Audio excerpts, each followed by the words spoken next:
कोकणातील एका छोट्या निसर्गरम्य आणि शांत शहरात आमची एक सुटसुटीत सोसायटी होती.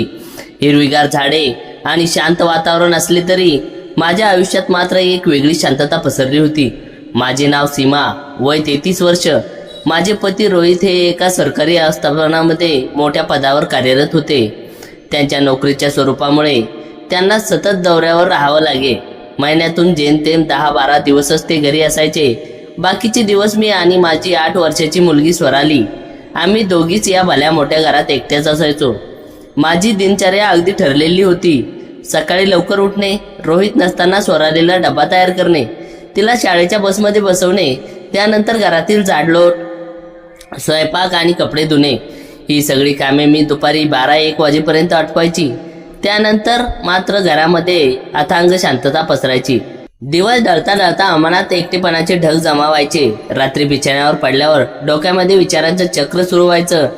माझे आयुष्य फक्त या 4 भिंतीमध्ये, हे स्वयंपाकघर आणि रोजची हीच कामे एवढ्यापुरतीच मर्यादित आहे का? ही भावना मला आतून पोखरून काढत असे. आमच्या घरी गॅस सिलेंडर पुरवठा करण्यासाठी विक्रम नावाचा एक तरुण यायचा. उंच, सावळा, मजबूत शरीरयष्टीचा आणि चेहऱ्यावर नेहमी प्रामाणिक निखळ हसू असलेला विक्रम साधारण 25-26 वर्षाचा असावा. सुरुवातीच्या दिवसात त्याच्या आणि माझा संवाद अगदी मोजकाच असायचा. तो यायचा, सिलेंडर स्वयंपाकघरात नेऊन ठेवायचा आणि मॅडम इथे सही करा एवढंच बोलून पावती देऊन निघून जायचा. पण हळूहळू आमची ओळख वाढू लागली. एकदा दुपारी तो सिलेंडर घेऊन आला. सिलेंडर शेगडीला जोडताना पाईपमध्ये काहीतरी अडचण निर्माण झाली. तो बराच वेळ खाली बसून एकाग्रतेने काम करत होता. बाहेर उकाडा प्रचंड होता आणि त्याच्या कपाळावर घामाचे थेंब चमकत होते. मला त्याची दया आली. मी स्वयंपाकघरात गेले आणि चहा आटण ठेवलं. विक्रम, जरा बाजूला हो आणि बस, खूप थकला असशील, चहा घे मी म्हणाले. तो हसला आणि मान हलवून म्हणाला, नको मॅडम, राहू द्या, अजून पुढच्या 2 गल्लीत डिलिव्हरी बाकी आहे. पण मी आग्रह केला, अरे 2 मिनिटात काही बिघडत नाही, घे चहा. चहाचा कप हातात घेत तो गॅलरीच्या कोपऱ्यात बसला. आम्ही बोलू लागलो. त्याने सांगितले की तो एका लांबच्या ग्रामीण भागातून इथे शहरात काम शोधायला आला आहे. गॅस एजन्सीत काम करून मिळणारे पैसे तो गावी आईवडिलांना पाठवतो. घरात आईवडील आणि एक लहान बहीण आहे जिचे लग्न करायचे आहे. त्याच्या बोलण्यात एक कमालीची साधेपणा होता आणि डोळ्यात एक प्रामाणिकपणा दिसत होता. त्याच्या निष्पाप बोलण्यामुळे मीही माझ्या मनातील एकटेपणाबद्दल थोडंसं बोलले. पतिदेव सतत दौऱ्यावर असतात, मुलगी शाळेत जाते, दिवस कसा घालवायचा हे कळत नाही. तो माझे बोलणे अतिशय सहानुभूतीने आणि शांतपणे ऐकत होता. त्या दिवसानंतर विक्रमच्या आमच्या घरी येणे थोडे जास्त वारंवार झाले.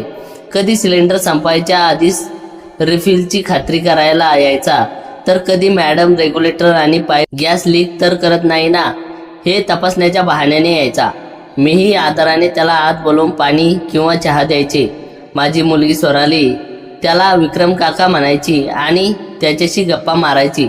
तोही तिच्यासाठी कधी चॉकलेट तर कधी एखादे लहानसे रंगीत खेळणे आठवणीने घेऊन यायचा. एक दिवस मुसळधार पाऊस पडत होता. आकाश पूर्णपणे ढगांनी वेढलेले होते. विक्रम पूर्ण भिजलेल्या कपड्यांनी सिलेंडर घेऊन दारात उभा राहिला.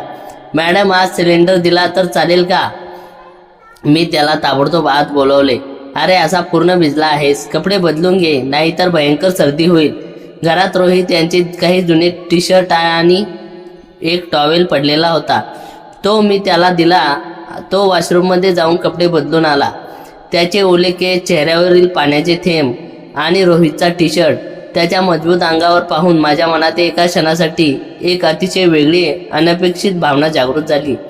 मी लगेच स्वतःला समजावले, हे काय विचार करतेस सीमा तू? चहा करताना आमचा अधिक संवाद खोल गेला. सीमा मॅडम, तुम्ही खूप स्ट्रगल करता. एवढ्या मोठ्या घरात एकटीने सगळं सांभाळणे सोपं नाही, तो म्हणाला. त्याने प्रथम माझे नाव घेतले होते. मी मंद हसले. काय करणार विक्रम, नशीब. त्याने सांगितले की त्यालाही या अनोळखी शहरात खूप एकटे वाटते. इथे मित्र कमी आहेत, कुटुंब खूप दूर आहे आणि मनातील गोष्टी बोलायला तुमच्यासारखी समजत माणसं भेटत नाही. त्या दिवसापासून आमच्यातील संवादाची भाषा बदलली.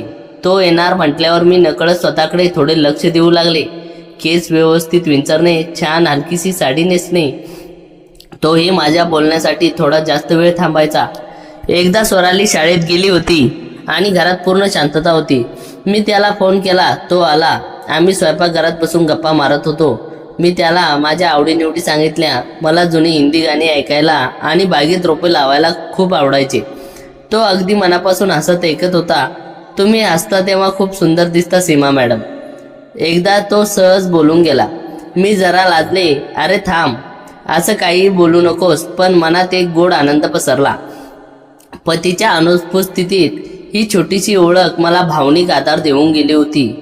विक्रम कधीही अयोग्य वागला नाही. त्याचा आदर नेहमी कायम असायचा, पण त्याच्या उपस्थितीने घराला एक जिवंतपण यायचं. कधी कधी मी स्वतःला विचारायची, हे काय चालले आहे? ही फक्त मैत्री आहे की त्याहून अधिक काही? पण मी स्वतःला सांभाळायची. सीमा, तू अविवाहित आहेस, हे फक्त सहानुभूतीचे नाते आहे. तरीही गॅसच्या गाडीचा आवाज कानावर पडला की मन उल्हासित व्हायचं. एक संध्याकाळी असेच खास होती.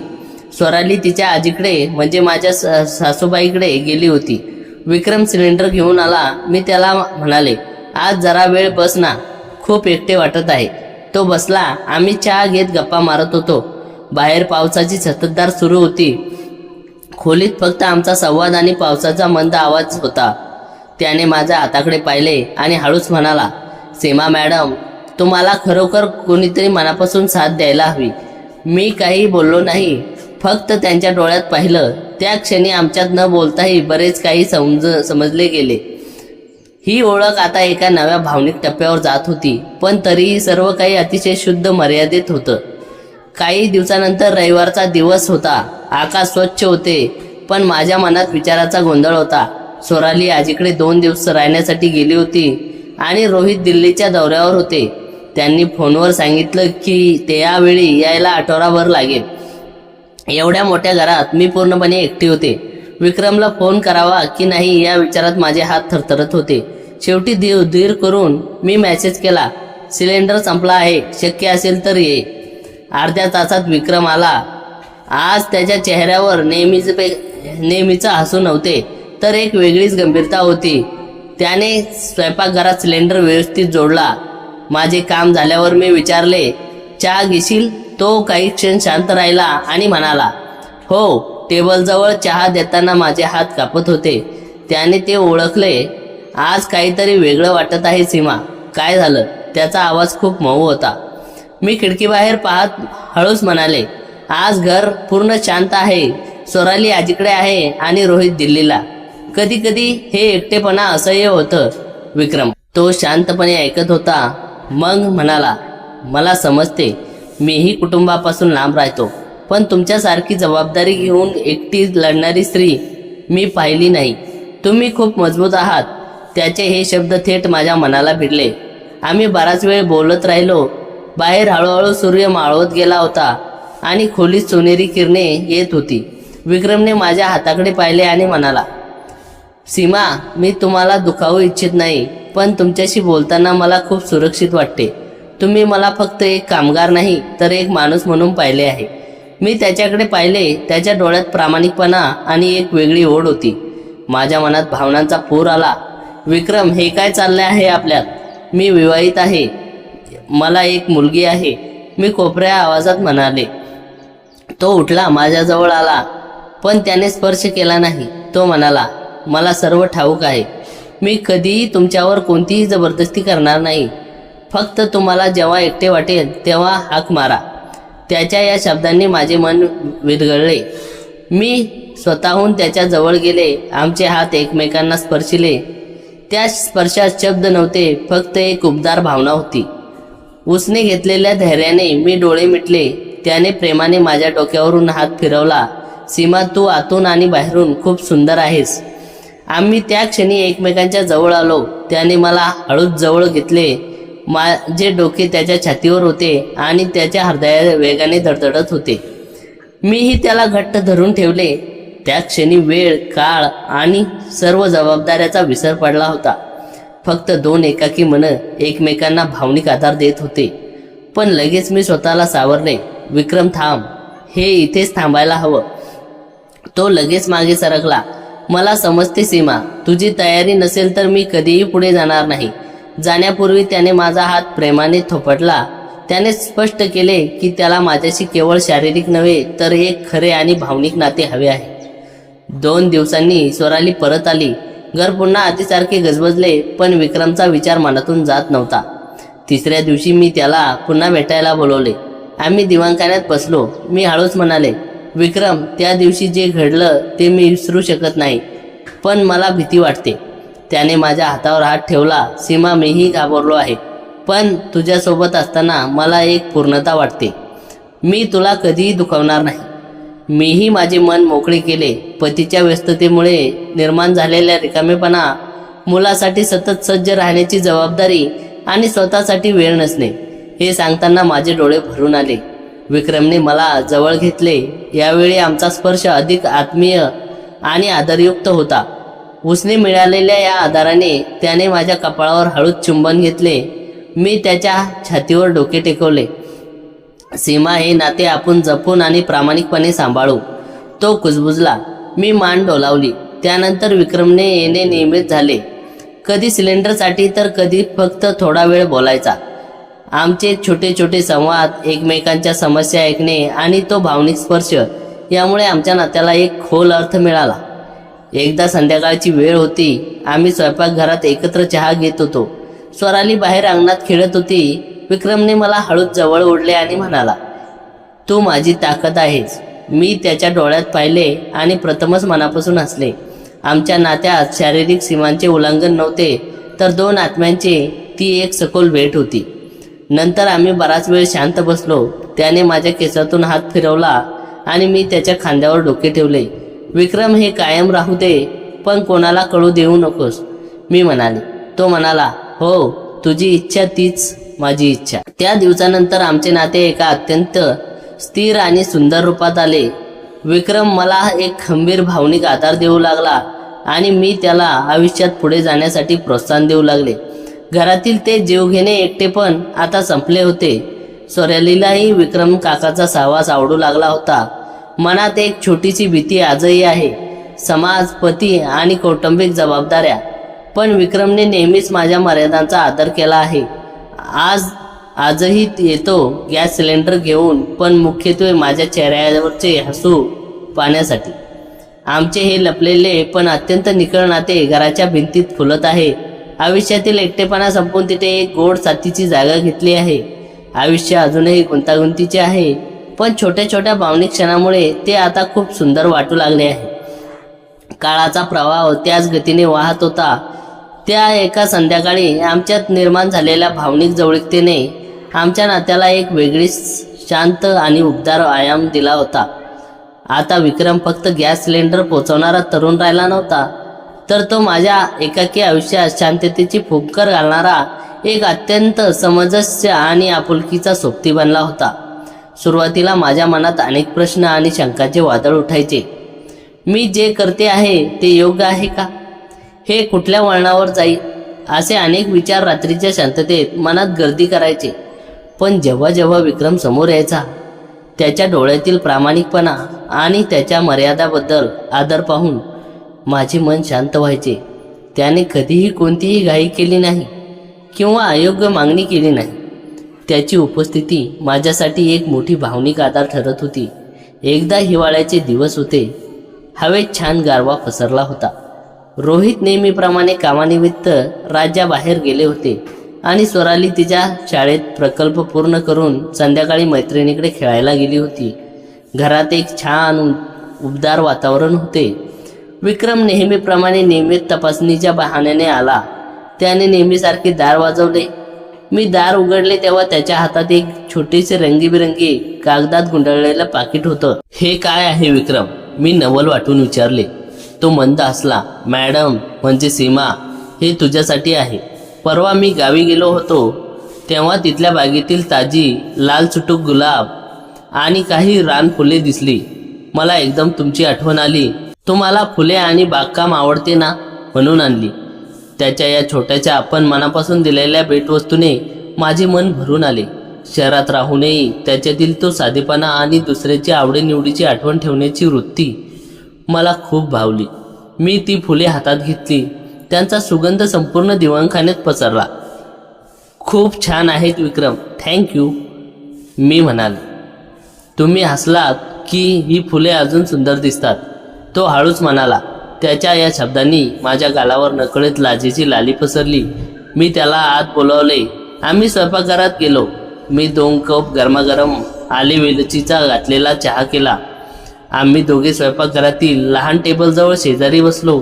खिडकीतून येणारी थंड हवा आणि हातातल्या चहाचा वापरलेला कप, वातावरणात एक वेगळीच रोमॅन्टिक आणि शांत ओढ होती. चहा घेत असताना विक्रमने हळूच आपला हात टेबलवर ठेवला आणि त्याच्या हाताची बोटे माझ्या हाताला टेकली. मी माझा हात मागे घेतला नाही. त्या स्पर्शात एक अद्भुत उबदारपणा होता, जो माझ्या मनातील सर्व थकवा आणि एकटेपणा दूर करत होता. सीमा, तो खूप मऊ आवाजात म्हणाला, कधी कधी मला वाटते की देवाने मला या शहरात फक्त काम करायला नाही, तर तुझ्यासारख्या सुंदर मनाच्या माणसाला आधार देण्याला पाठवले. मी त्याच्या डोळ्यात पाहिले. त्याच्या डोळ्यात माझ्याबद्दल असलेला आदर आणि प्रेम स्पष्ट दिसत होते. विक्रम, तू आयुष्यात आलास आणि एक ओसाड घराला पुन्हा जिवंतपणा मिळाला, मी मन मोकळे करत म्हणाले. रोहित यांच्या व्यस्ततेमुळे आणि घरच्या 4 भिंतीत मी स्वतःला पार विसरून गेले होते, पण तुझ्या या लहान लहान गोष्टीमुळे मला पुन्हा जगल्यासारखं वाटते. त्याने माझा हात आपल्या दोन्ही हातात घेतला आणि प्रेमाने गोंजारले. मी नेहमी तुझ्यासोबत असेन सीमा, कधीही तुला एकटे वाटू देणार नाही. आपली ही मैत्री, हे नाते नेहमी अशाच आदराने आणि विश्वासाने टिकून राहील. त्या संध्याकाळी आमचा संवाद अधिक सखोल झाला. आम्ही एकमेकाच्या लहानपणीच्या आठवणी, स्वप्ने आणि छोट्या छोट्या आनंदाबद्दल बोललो. त्याच्या खेड्यातील गोष्टी ऐकताना मला एक वेगळाच आनंद मिळत होता, तर माझ्या कविता आणि गाण्याबद्दल ऐकताना तो तासनतास तल्लीन होऊन जायचा. वेळ कशी निघून गेली कळायच ना. संध्याकाळी सोनेरी ऊन मंद होऊन अंधार पडू लागला होता. स्वरालीच्या परतण्याची वेळ झाली होती. जाण्यापूर्वी विक्रम माझ्या अगदी जवळ आला.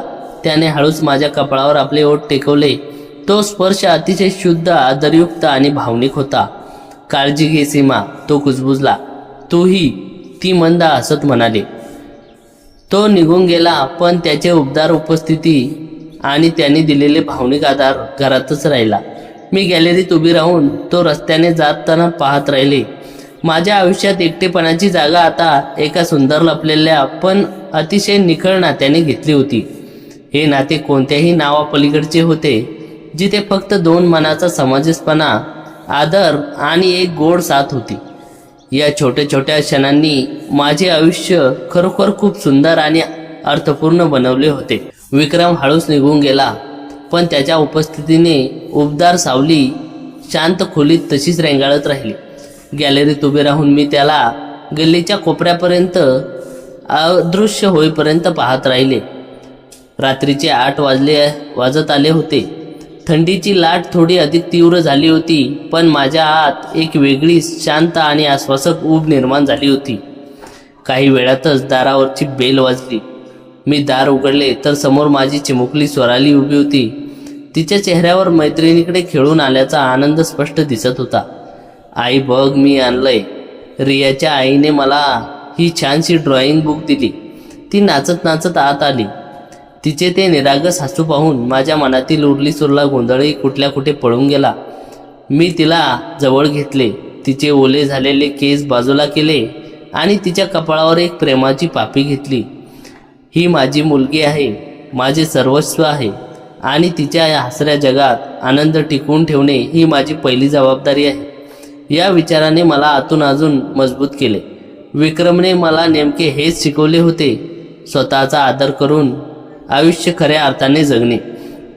दिवसामागून दिवस जात होते, ऋतू बदलत होते, तशी आमच्या नात्यातील भावनिक पकड अधिकच खोल आणि दृढ होत होती. आता आमच्या नाते केवळ एकाकीपणावर मात करण्याचे साधन राहिले नव्हते, तर ते 2 आत्म्याचे एक अत्यंत आदरयुक्त, निखळ आणि हृदयस्पर्शी बंध बनले होते. एकदा रोहित यांचा फोन आला. सीमा, यावेळी मला प्रोजेक्टच्या कामानिमित्त महिनाभर बाहेरच राहावे लागणार आहे. खूप घाई आहे, काळजी घे. एवढे बोलून त्यांनी नेहमीप्रमाणे व्यस्ततेत फोन ठेवला. पूर्वी अशा बातम्या माझे मन खचून जायचे. डोळ्यातून अश्रू यायचे आणि संपूर्ण घर मला गिळायला उठल्यासारखे वाटायचे. पण आज परिस्थिती वेगळी होती. मी शांतपणे श्वास घेतला आणि फोन खाली ठेवला, कारण मला माहीत होतं की या मोठ्या शहरात या 4 भिंतीपलीकडे एक अशी व्यक्ती आहे जिला माझी खरोखर काळजी आहे, जी माझ्या एका शब्दावर धावून येऊ शकते. दुपारी जेव्हा नेहमीप्रमाणे घर शांत झाले तेव्हा विक्रम आला. यावेळी तो सिलेंडर आणण्यासाठी नाही, तर फक्त माझी विचारपूस करायला आला होता. आम्ही दोघे दिवाणखान्यात बसलो. मी त्याला रोहित त्याच्या फोनबद्दल सांगितले. माझे डोळे नकळतच पाणावले होते. विक्रम अतिशय हळुवारपणे आपला हात माझ्या हातावर ठेवला. त्याचा स्पर्श नेहमीसारखाच अत्यंत आदरयुक्त आणि उबदार होता. सीमा, डोळ्यात पाणी आणू नकोस, तो खूप मऊ आणि हृदयस्पर्शी आवाजात म्हणाला.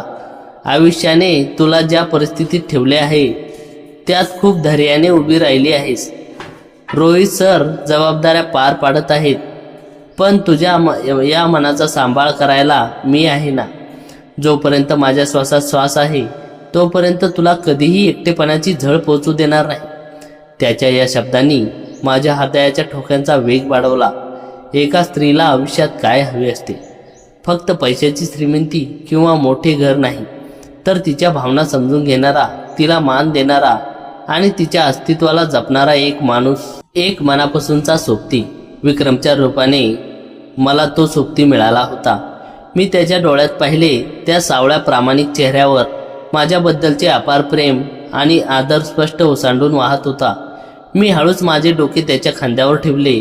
त्यानेही आपले हात माझ्या पाठीवर ठेवून मला अत्यंत प्रेमाने सुरक्षिततेची जाणीव करून देत जवळ घेतले. त्या क्षणी मला जगातील सर्व दुःखांचा, ताणतणावांचा विसर पडला. एक संध्याकाळ अशीच अतिशय भावूक ठरली. विक्रमच्या गावातहून वाईट बातमी आली होती. त्याच्या आईची तब्येत अचानक बिघडली होती. तो खूप काळजीत होता आणि मला भेटायला आला. त्याचे डोळे लाल झाले होते आणि चेहऱ्यावर भीती होती. त्याला या अवस्थेत पाहून माझे हृदय पिळवटून निघाले. आजपर्यंत नेहमी मला आधार देणारा तो खंबीर तरुण आज स्वतःहून लहान मुलासारखा हवालदिल झाला होता. मी त्याला सोफ्यावर बसवले, त्याच्यासाठी पाणी आणले आणि त्याचा हात हातात घेतले.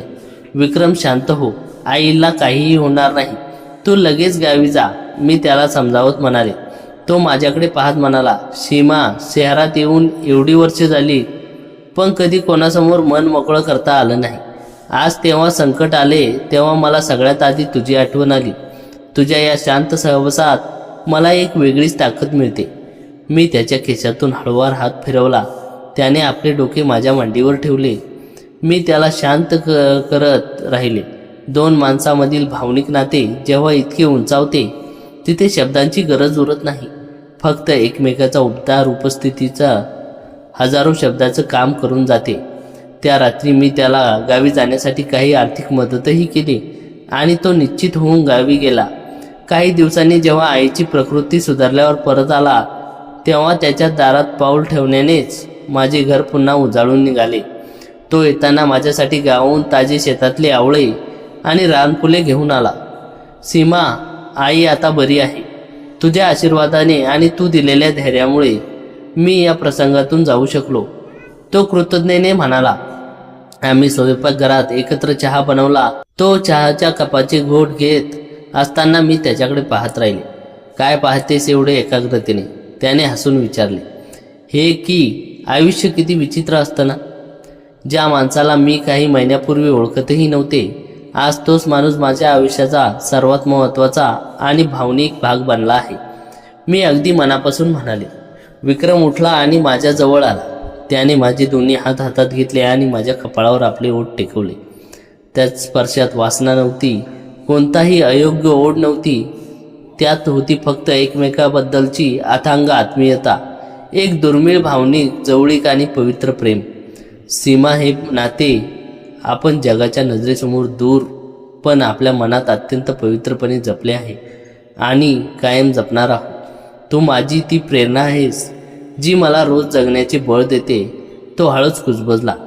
मी मंद हसले आणि माझे डोके पुन्हा त्याच्या छातीवर टेकवले. त्याच्या हृदयाची नियमित पडणारी धडधड मला सांगत होती की जगाच्या दृष्टीने आम्ही भलेही 2 वेगळे रस्ते असू, पण मनाच्या आत्म्याच्या पातळीवर आम्ही एकमेकात पूर्ण विलीन झालो होतो. आजही रोहित कामानिमित्त बाहेर असतात. मुलगी तिच्या विश्वात मोठी होत आहे आणि मी माझी रोजची दिनचर्या पार पाडत आहे. पण आता माझ्या चेहऱ्यावर तो पूर्वीचा थकवा आणि उदासपणा उरलेला नाही. विक्रम अजूनही येतो, कधी गॅस सिलेंडर घेऊन तर कधी फक्त 2 मिनिटे दारात उभे राहून सीमा कशी आहेस हे विचारायला. त्याचा तो एक शब्द, त्याची ती काळजीयुक्त नजर आणि त्याची उबदार साथ माझ्या संपूर्ण दिवसाला आनंदाने भरून टाकते. एकटेपणाचा तो जीवघेणा प्रवास आता एका अतिशय सुंदर, हृदयस्पर्शी आणि विश्वासाच्या मार्गावर येऊन थांबला होता. नात्याला नाव काय आहे याने आता फरक पडत नव्हता, कारण जे नाते मनाला शांतता, आदर आणि खरी ऊब देते तेच आयुष्यातील सर्वात सुंदर सत्य असते. विक्रम जाऊन काहीच तास झाले होते. रात्रीचे 10:30 वाजले होते. वातावरण अतिशय शांत होते. फक्त बाहेर सुसाट्याचा वारा सुटला होता आणि खिडक्यांच्या काचा थरथरत होत्या. स्वराली गाढ झोपली होती. मी दिवाणखान्यात बसून हातातल्या गरम चहाचा कपामधून निघणाऱ्या वाफांकडे पाहत होते. विक्रम सोबत घालवलेले ते भावनिक क्षण मनात रेंगाळत होते, पण त्याच वेळी एक अनामिक भीती माझ्या मनाचा कोपरा व्यापून टाकत होती. अचानक शांततेचा भंग करत दरवाजाची बेल वाजली. Talk talk talk.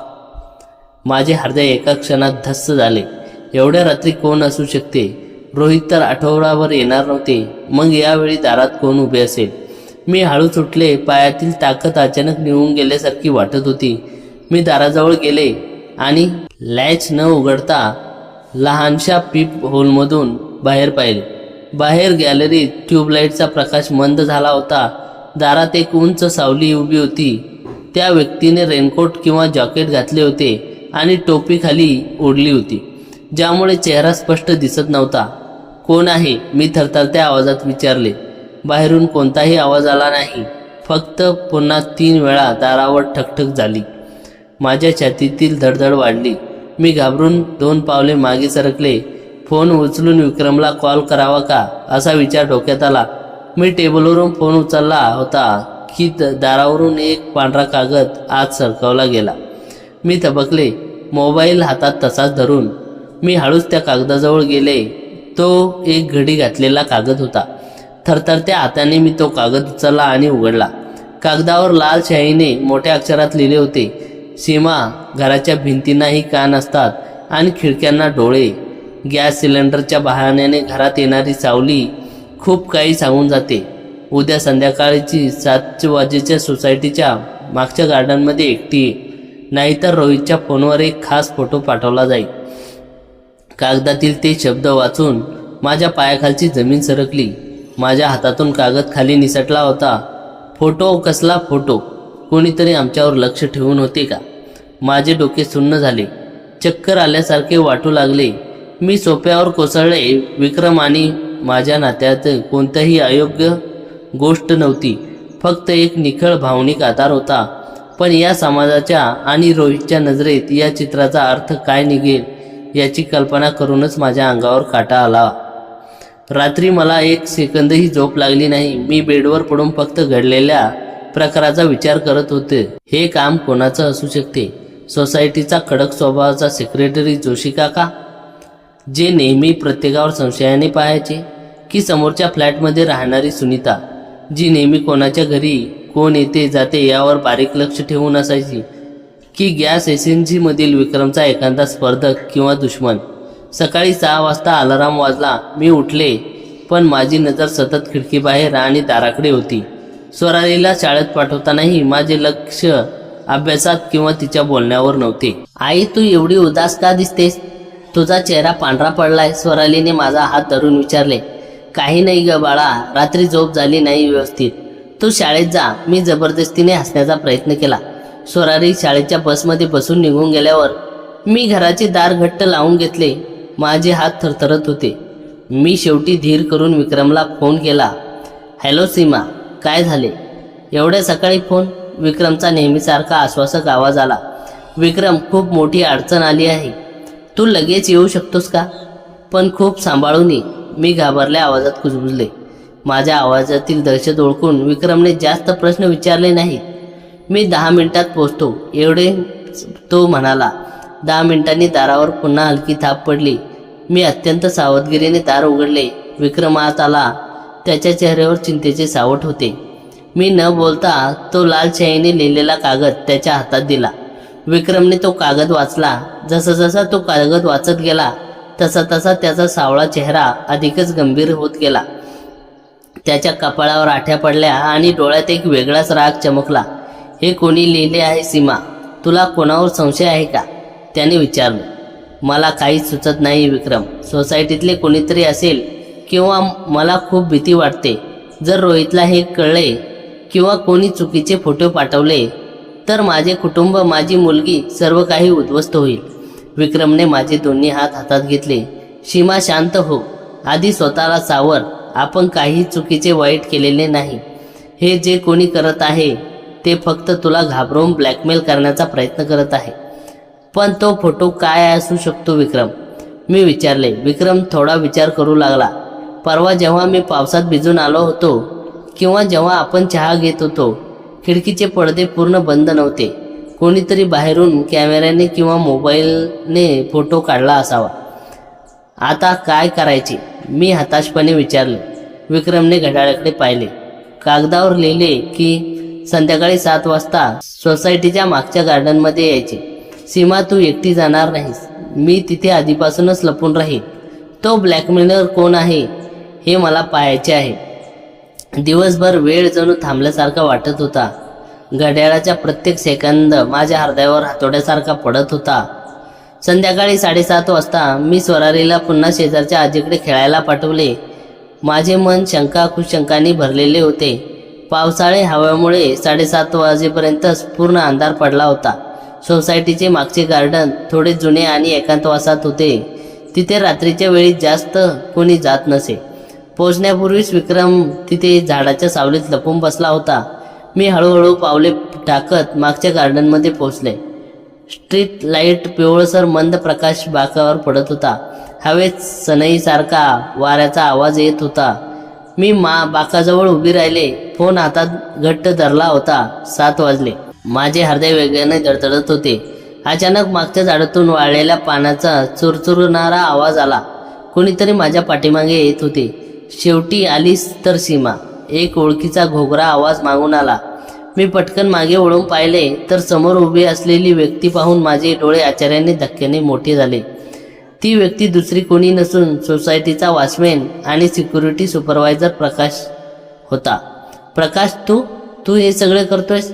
मी अविश्वासू नजरेने विचारले. प्रकाशच्या चेहऱ्यावर एक कुत्सित हसू होते. होय मॅडम, मीच कित्येक महिन्यापासून पाहतोय. मी साहेब घराबाहेर असतात आणि हा गॅसवाला रोज तुमच्या घरात तासनतास बसतो. मला संशय आला म्हणून मी मागच्या आठवड्यात खिडकीतून तुमचे फोटो काढले. ते आपल्या खिशातून मोबाईल काढला आणि स्क्रीन माझ्यासमोर केली. स्क्रीनवर विक्रम माझ्या हातात हात धरून बसलेला आणि माझ्या कपाळावर ओठ टेकवतानाचा फोटो होता. फोटोचा अँगल असा की पाहणाऱ्याला वाटेल की आमच्यात अयोग्य संबंध आहेत. हा फोटो जर साहेबांच्या व्हॉट्सअपवर केला तर काय होईल सीमा मॅडम? प्रकाशच्या आवाजात धमकी होती. तुला काय हवे आहे प्रकाश? पैसे हवेत का? मी थरथरत्या आवाजात विचारले. पैसे तर हवेच आहेत मॅडम, 5 लाख रुपये. आणि तो एक पाऊल माझ्याजवळ आला. त्याची नजर अत्यंत घाणेरडी होती आणि त्याने मला तुमचे हे घर आणि तुम्हीही आवडता. साहेब नसल्यावर मलाही कधीतरी आत बोलवत जा. त्याचे ते नीच शब्द ऐकून माझ्या तळपायाची आग मस्तकात गेली. पण त्याहून जास्त भीती मला त्या फोटोची वाटत होती. तू इतका हलकट निघशील वाटले नव्हते. मी मागे सरकत म्हणाले. चूप, जास्त नाटकं करू नकोस. आत्ताच्या आत्ता होकार दे, नाहीतर हा फोटो प्रेस बटन करतो. प्रकाशने मोबाईलवर अंगठा ठेवला. माझे हात पाय गळून पडले. मी असहाय्यपणे डोळे मिटले. पण त्या क्षणी झाडीतून एक सावली विजेच्या वेगासारखी बाहेर आली. धडाम! विक्रमने मागून येऊन थेट प्रकाशच्या पाठीवर आणि चेहऱ्यावर जोरदार मार केला. प्रकाश जमिनीवर कोसळला आणि त्याचा मोबाईल हातातून निसटून दूर गवतात पडला. तुझी एवढी हिंमत? एका स्त्रीला धमकावतोस आणि तिची आबरू वेशीवर टांगायला बघतोस? विक्रम रागाने लाल झाला होता. तो प्रकाशची गच्ची धरून त्याला बदडत होता. प्रकाश अचानक झालेल्या हल्ल्याने बावरला, पण तोही दष्टपुष्ट होता. त्याने विक्रमला धक्का दिला आणि जमिनीवरचा मोबाईल उचलण्यासाठी धावला. विक्रम मोबाईल! मी जोरात ओरडले. विक्रमने क्षणाचाही विलंब न करता प्रकाशच्या पायावर पाय देऊन त्याला खाली पाडले. दोघेही जमिनीवर लोळत होते. प्रकाश मोबाईलपर्यंत पोहोचण्याचा प्रयत्न करत होता तर विक्रम त्याला रोखत होता. मी धावत गेले आणि गवतात पडलेला मोबाईल उचलला. सीमा, तो मोबाईल फोडून टाक किंवा डिलीट कर, विक्रम ओरडला. मी लगेच गॅलरी उघडली. त्यात फक्त माझाच नाही तर सोसायटीतील 2-3 स्त्रियांचे गुपचूप काढलेले फोटो होते. हा माणूस संपूर्ण सोसायटीसाठी एक कीड होता. मी लगेच ते सर्व फोटो आणि बॅकअप डिलीट केला आणि मोबाईल गर्द झाडीत पाण्याच्या उलट्या गटारात फेकून दिला. माझा मोबाईल! प्रकाश रागाने ओरडला आणि माझ्याकडे धावला. पण विक्रमने त्याला मागून घट्ट पकडले होते आणि त्याची मान आवळली. पुन्हा जर सीमा मॅडमच्या आणि सोसायटीच्या कोणत्याही स्त्रीच्या आसपास दिसलास तर जिवंत सोडणार नाही. विक्रमचा आवाज एवढा भयंकर होता की प्रकाश थरथर कापू लागला. मला सोडा, चुकी झाली. मी पोलीस केस नाही करणार, मला जाऊ द्या, प्रकाशने भीतीने गयावया करू लागला. विक्रमने त्याला जोरदार लाथ मारून दूर फेकले. आत्ताच्या आत्ता या सोसायटीतून पळून जा. पुन्हा तोंड दाखवलेस तर पोलिसात तुझ्या या मोबाईलचे कर्तृत्वाचे पुरावे देईन. प्रकाश भीतीपोटी तिथे आपली टोपी टाकून अंधारात पळून गेला. गार्डनमध्ये आता फक्त वाऱ्याचा आवाज आणि आमचे वेगाने चाललेले श्वास होते. माझे संपूर्ण शरीर भीतीने थरथरत होते. संकट टळले होते, पण त्या क्षणाचा थरारत अजूनही माझ्या मनात ताजा होता. मी तिथेच बाकावर बसले आणि तोंडात हात धरून हुंदके देऊन रडू लागले. विक्रम माझ्याजवळ आला. तो जमिनीवर गुडघ्यावर बसला. त्याने माझे दोन्ही हात प्रेमाने आणि आदराने हातात घेतले. सीमा, संपले सगळं. संकट निघून गेले आहे. तो आता कधीही परत येणार नाही आणि कोणालाही काही सांगू शकणार नाही. विक्रमचा आवाज अतिशय मऊ आणि सांत्वन देणारा होता. मी डोळे उघडले आणि विक्रमकडे पाहिले. त्याच्या कपाळावर थोडी दुखापत झाली होती आणि बारीक रेख दिसत होती. विक्रम, तुझ्या कपाळाला लागले आहे. मी माझी साडीचा पदर पुढे करून त्याच्या कपाळावरले तर हळूच पुसले. विक्रमने माझ्या हातात आपले हात गुंफले. माझ्या या जखमेपेक्षा तुझ्या सन्मानाचे रक्षण करणे माझ्यासाठी जास्त महत्त्वाचे होते. सीमा, त्याच्या या वाक्याने माझ्या डोळ्यातून कृतज्ञतेचे अश्रू वाहू लागले. एका बाजूने रोहित होते, ज्यांनी मला भौतिक सुख सुविधा दिल्या होत्या पण 4 भिंतीत एकटे सोडले होते, आणि दुसऱ्या बाजूला विक्रम होता, ज्याने स्वतःचा जीव धोक्यात घालून मला सन्मानाने माझ्या कुटुंबाचे आणि माझ्या भावनांचे रक्षण केले होते. आम्ही दोघे अंधाऱ्या गार्डनमध्ये काही वेळ शांत बसून राहिलो. अंधार दाट झाला होता, पण आमच्या मनातील संशयाचे आणि भीतीचे ढग आता पूर्णपणे विरघळून गेले होते. चल सीमा, घर जवळ आहे, तुला पोचवतो, विक्रम उठत म्हणाला. आम्ही घराच्या दिशेने चालू लागलो. आता दडपण नव्हते, भीती नव्हती. विक्रम माझ्या शेजारी चालत होता, एका संरक्षकासारखा, एका खऱ्या सोबत्यासारखा. या सस्पेन्स आणि थरारक नाट्यानंतर आमचे नाते अधिकच घट्ट, परिपक्व आणि अमूल्य बनले होते. जगासाठी हे नाते काहीही असले तरी आमच्यासाठी ते विश्वासू, आदर आणि एकमेकांसाठी वाहून घेण्याची एक पवित्र गाथा बनले होते. त्या वादळी आणि भयानक रात्रीनंतर आमच्या दोघांच्याही आयुष्यात एक नवीन प्रभात उगवली होती. संकटाचे ते काळे ढग दूर झाले होते आणि त्याची जागा आता अत्यंत दृढ, परिपक्व आणि प्रगल्भ नात्याने घेतली होती. तो काळ रात्रीचा प्रसंग म्हणजे आमच्या भावनिक क्षमतेची आणि एकमेकावरील विश्वासाची सर्वात मोठी परीक्षा होती. विक्रमने ज्या धैर्याने आणि निस्वार्थीपणाने माझ्या प्रतिष्ठेचे रक्षण केले होते, त्याने माझ्या मनात त्याच्याबद्दल आदर 1000 पटीने वाढवला होता. आता आमच्या नात्यात फक्त एकटेपणाची सहानुभूती किंवा ओढ नव्हती, तर एकमेकासाठी काहीही करण्याची, परस्परांच्या सीमांचा मान राखण्याची आणि कठीण प्रसंगात खंबीरपणे पाठीशी उभे राहण्याची एक अभेद्य भिंत उभी राहिली होती. दिवस हळूहळू पुढे सरकत होते. प्रकाश सोसायटीतून कायमचा निघून गेला होता. त्यामुळे रोजच्या जगण्यातील ती भीती आणि दडपण पूर्णपणे नाहीसे झाले होते. घर पुन्हा एकदा शांत आणि सुरक्षित वाटू लागले होते. रोहित कामानिमित्त बाहेरच होते, पण आता मला गोष्टीचा अजिबात शल्य वाटत नव्हते. मी माझ्या दैनंदिन कामांमध्ये आनंदी राहू लागले होते. स्वराली शाळा, तिची आवडीनिवडी जपणे आणि स्वतःसाठी वेळ काढणे यात माझा दिवस छान जात होता. विक्रमने येणे आता अधिकच सहज आणि शांत झाले होते. आता कोणतंही लपून छपून केलेलं काम नव्हतं, तर दोन मनातील एका निखळ मैत्रीचा आणि एकमेकांना आधार देण्याचा एक भाग बनले होते.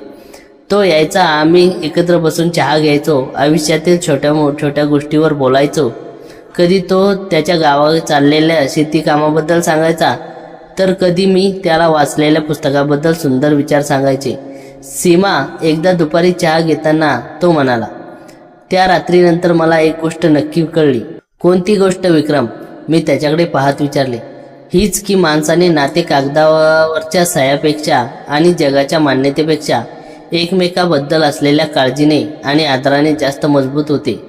मी तुला आयुष्यात कधीही कोणत्या संकटात किंवा एकटी सोडणार नाही.